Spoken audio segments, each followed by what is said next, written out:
Lord be with you. A reading from the Holy Gospel is written to us by Matthew. Jesus said to his disciples, "If your brother or sister sins against you, go, tell them their fault between you and them alone. If they listen to you, you have won over your brother or sister. If they do not listen, take one or two others along with you, so that every fact may be established on the testimony of 2 or 3 witnesses.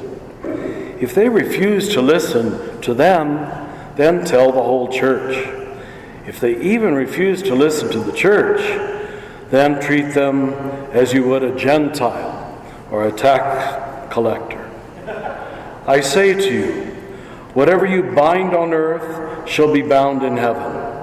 Whatever you loose on earth shall be loosed in heaven. I say to you, if even 2 of you agree on earth about anything for which you are to pray, it shall be granted to you by my heavenly Father. For wherever 2 or 3 are gathered in my name, there I am in the midst of them." This is the gospel of the Lord.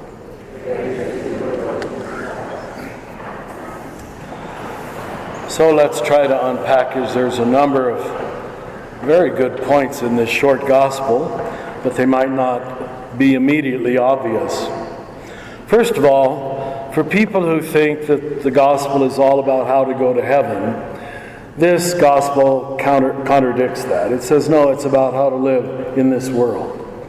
Very clear instructions in this case, mainly about relationship and the quality of your relationships.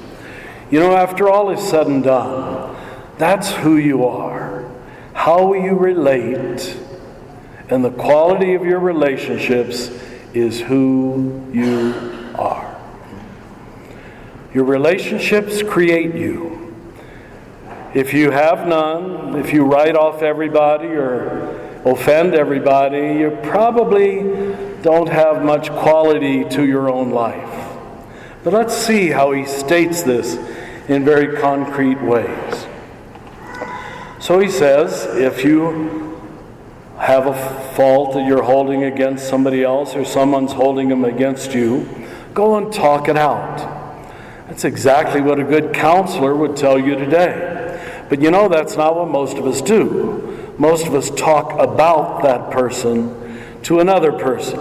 It's called triangulation. It's the worst thing possible. It's called gossip. It's a waste of time. It says, go to the source and talk directly to the person that you have the problem with. Let's be honest. How many of us do that? I bet it isn't the majority. I hope it is. But then he keeps proceeding. He says, if this works, you have won over your brother or sister. Now, if they do not listen, take 2 or 3 others along with you. Now, the 12-step program calls that, what's the word? An intervention, yeah. Where the family all sits around and you say, okay, Joe, let's be honest, you're an alcoholic. But it's done, hopefully, in a safe way and a loving way. But if they even refuse the intervention, it says take them into the whole community, which was later called the church. And then a most amazing thing at the end. This is Jesus' most simple definition of church. It's not the great big Roman Catholic Church or the Methodist or the Lutheran or any other. It's so simple, it's almost easy to miss. He said, wherever 2 or 3 of you are gathered, let's just say in a good way, in a loving way, in a trustful way, there I am. You can't get a more basic definition of the presence of Christ than people in honest love relationship. They don't have to be talking religious language. He says, I am there. It's just as strong a statement as the one where He appears to say that he's present in the bread and the wine. That we Catholics believed. Or present in the words of the Bible. That's what Protestants believed. But Jesus undercuts both of those. He says it's simpler than the bread and the wine. It's simpler than believe in the Bible. It's believing in love, in communion, in trust. And people who have trustful, loving relationships know God. It's that simple. It's almost too simple, and we miss it. And we make it complicated. And then I want to point out one other thing. I know Catholics don't study the Bible very much, I'm sorry to say, but this one passage here was said a few weeks ago to Peter. Peter, whatever you bind on earth shall be bound in heaven. I give you the keys of the kingdom. So Peter's always shown holding the keys. Whatever you loose on earth shall be loosed in heaven. But here, he says those exact same words, not to the leadership team, not to the head guy, but to all of you. You have power to bind one another up by your unforgiveness. You have power to release and lose one another from those bonds by this mystery of forgiveness.